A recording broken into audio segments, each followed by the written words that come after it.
Hello and welcome to this video. I'm Jorge Caballero, and this video is in response to some of the questions that I received, one of which was, could you explain something about tremolo technique?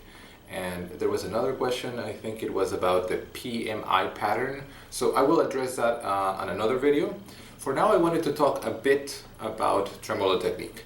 And I say a bit because there's actually a lot of nuances to the technique. I'm going to name a few of these nuances. They, of course, have everything to do with the repertoire that you play. For example, if you are going to play, say, this piece by Barrios,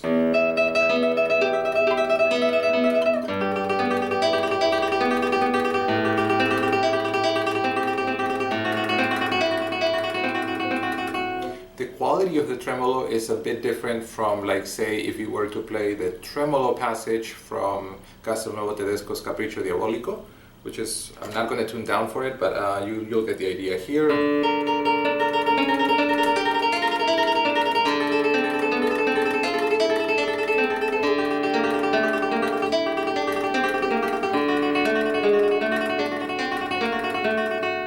And notice how the tremolo has a little bit of a change to its color and is faster also. And for example, this is different from the tremolo from Recuerdos de la Alhambra. So say,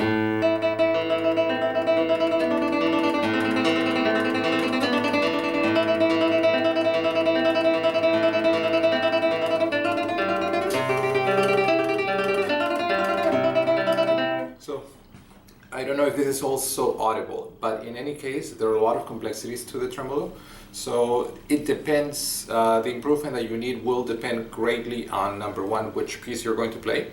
Number two, which of the possible problems you can have, where it lies.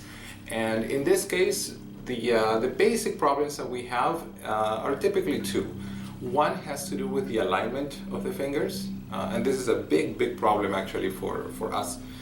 The other one is basically about understanding the specific motion of the fingers and how the pattern of action how the fingers interact with each other. So for example, alignment issues are when you have your hand sort of set up like this, which is kind of a standard setup for the right hand, assuming that you're going to play like a chord or an arpeggio situation, something like that. And then the mistake would be to try to play the tremolo using that. And so if you try to do that, then you're going to run into a lot of problems. You will notice that your hand's going to bounce. And see, and I'm actually not trying to make my hand bounce, but what I'm doing is simply positioning myself here as if I was going to play a chord, and then trying to play a tremolo. And if I do that, this is basically what's going to happen. Notice all the bounce. Like I said, I'm not trying to do that. It's just happening because of the bad setup. So the thing to understand about alignment is that just as you align your fingers for an arpeggio, like this, then you need to try to align all three fingers to the string that you're going to play. So this would go from, like, say, here to about here. And if you do that, or let's say I'm going to do this now, and I'm going to just try to play the same tremolo pattern now, and notice how that bounce that was there is no longer there.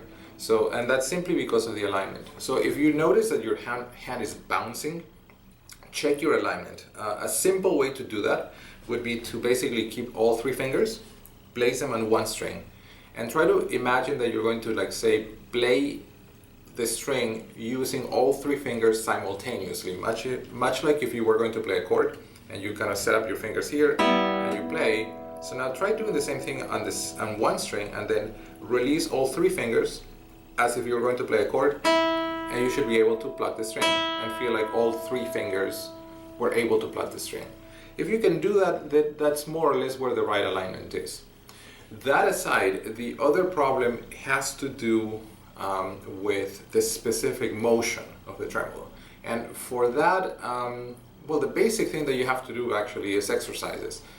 There are kinds of exercises that require combinations, finger combination patterns. I'm going to reference Carlo Levaro's book number 2. The first 12 formulas involve different types of actions, fingering patterns for the right hand. So the first 4 always begin with A. So say one of them is like this,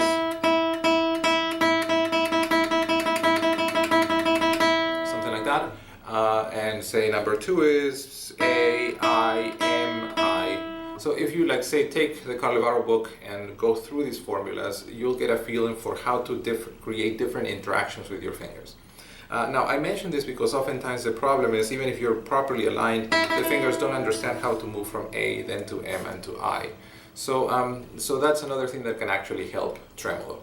And you know, it's a complex technique, so you know, it probably will take a lot of time to work something out and to really understand the subtle nuances of the technique and how it varies based on pieces that you play and also on the string that you play, and also even more annoyingly, if I could say that, based on the register that you play. So for example, just to give a final example, if you're playing say here, get that sort of a sound here, and that requires that you play with a certain softness to your hand. But if you're playing the same thing and you try to play it on say recuerdos, the opening of recuerdos, you get this. You know, so the tremolo is much less clear there. So that requires a bit more firmness in the finger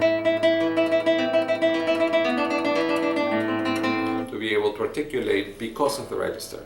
Another example just would be, say, Lennox Berkeley's Sonatina last movement in the section where you have this.